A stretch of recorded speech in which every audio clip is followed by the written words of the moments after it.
Welcome back, everybody, to the GSMC Hoops and Heels Women's Sports Podcast, brought to you by the GSMC Sports Network. We just got done talking about or recapping recent WNBA games, and now we're going to recap the Aramco Team Series. Before we begin, I wanted to remind you guys to like and follow the show and to become a part of our show to tip and donate using the link gsmcpodcast.net.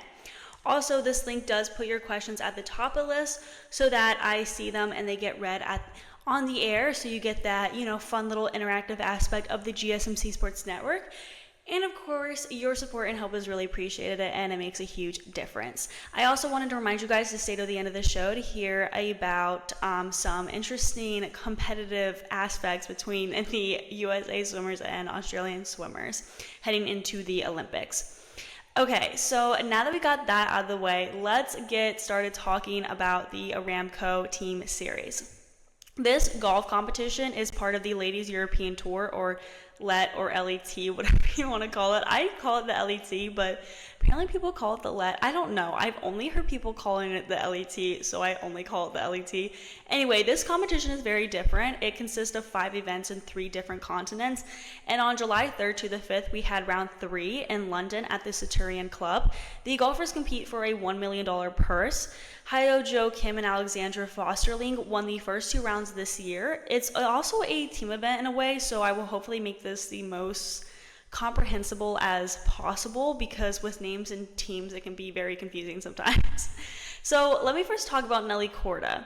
She was supposed to compete in this tournament, and I was really looking forward to watching her, as one always is. She was supposed to, be one of the leading contenders to possibly be in the top 10. Obviously, she's Nelly Korda, but she had to drop out because she got bit by a dog. She said the incident happened the Saturday before while she was in Seattle. Korda said in response to her withdrawal from the competition, quote, "I need time to receive treatment and recover fully. I apologize to the LET, the sponsors, and my fans for my absence. Thank you for your understanding, and I look forward to returning to the course soon," unquote. While Korda's play has had a bit of a rough stretch recently, she started this year on one of the hottest tiers in recent memory, winning 6 times on the LPGA Tour before the calendar turned to June. Korda will need to heal up pretty quickly, and I really hope she does, as there are some huge events coming up on the women's golf calendar. The Umundi Evian Championship, a major, kicks off on July 11th, while the Olympics tournament in France is slated to go down in early August. So hopefully she will be okay by then. I'm hoping for a steady recovery for her. Now let's begin recapping the competition. During day 1, Ireland's Leona Maguire fired a 7 under par 66 to take the sole lead, with 4 birdies on her front 9. I keep losing my voice. I'm so sorry, guys. With 4 birdies on her front 9, 3 on her back 9, and an impressive up and down to save par on 18, Maguire broke away from Austria's Sarah Schober, holding a 1-shot lead. Maguire's brilliance also drove her team to the top of the team leaderboard, tied top alongside Team Holland Team Iturrioz on 14 under par, heading into the second and final day of the team competition. The world number 32, who is set to represent the Republic of Ireland at the Summer of Olympics in Paris, was full of praise for her team, which included Liz Young and Marta Sanbrario. Narita Iturrioz, who sits T3 on the individual leaderboard, scored 4 birdies on her front 9 to help her team leap into first place early in the day, having started in the morning. Sarah Schober, who missed the cut in last week's VP Bank Swiss Open, carded 7 birdies in her round of 6 under par and sits just 1 shot back from the lead overnight. World number 8 and the favorite last week, Charlie Hull, was forced to withdraw only after 6 holes played due to a shoulder injury. It was very unfortunate that Hull would have to miss out on the rest of the competition, especially because I was really looking forward to seeing her make it on the top 10. But it's best that she focuses on her injury before the Olympics come around. During day 2, Maguire still was absolutely dominating the competition.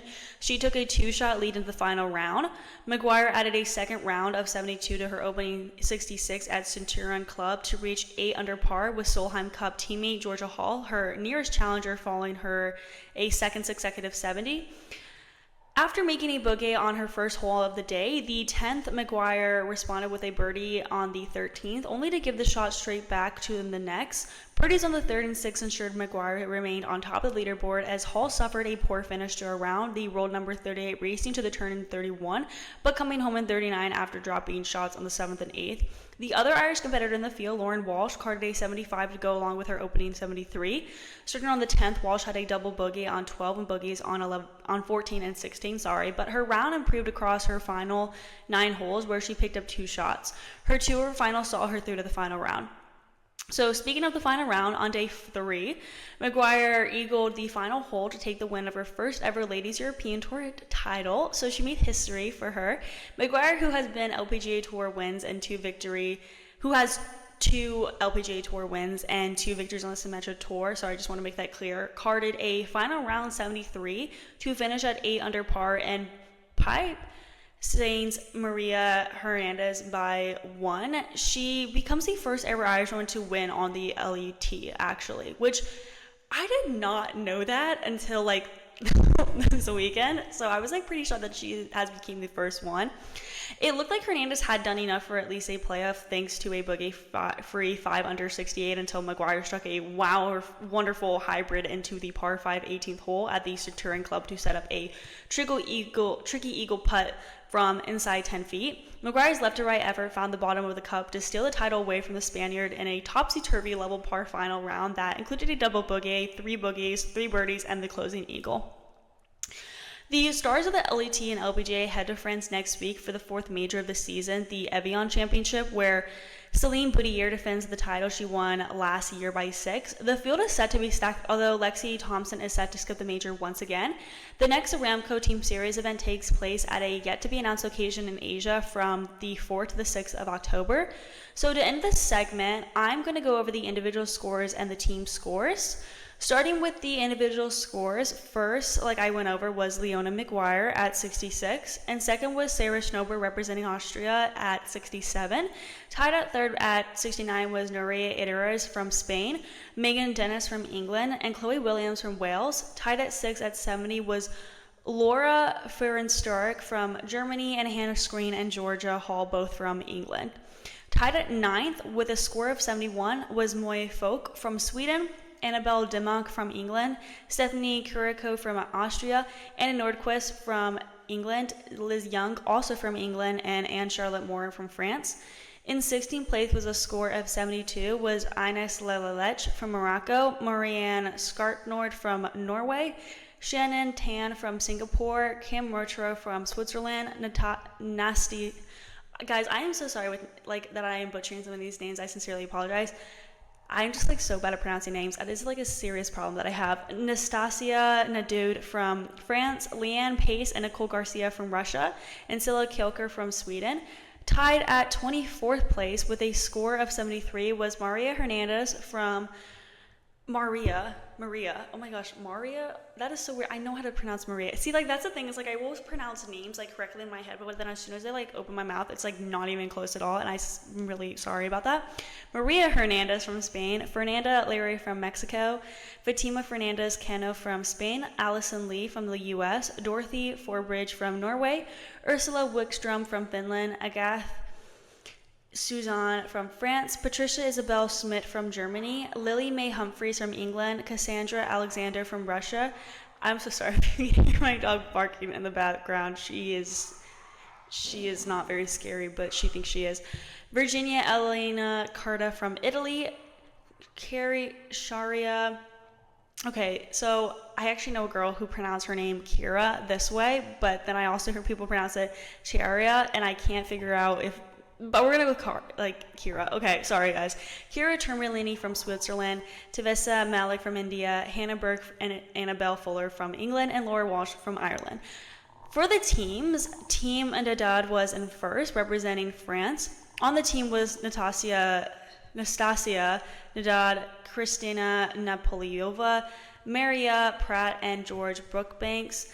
The second place team was Team Hall representing England. The team consisted of Georgia Hall, Hannah Burke, Lena Belmonte, and Shane Hart-Jones. And third was Team Maguire representing Ireland, and that team consisted of Leona Maguire, Liz Young, Marta Sands-Barrario, and Yana Wilson. So we're now going to move into the next segment where we talk about the Golden Boot race and the National Women's Soccer League. Before we begin, I just want to say that The Aramco Team Series is more focused on your individual performance. I feel like that's where most recognition gets made, especially considering that Leona Maguire was the first ever person from Ireland to win an LET competition or event. So the individual scores kind of get more recognition, but the team is still important because it adds up in the final. So now we're going to move into the next segment for talking about the NWSL Golden Boot Race, and we're going to take a short break before we begin. So I will see you guys really soon, and I will get to you guys right back after the break.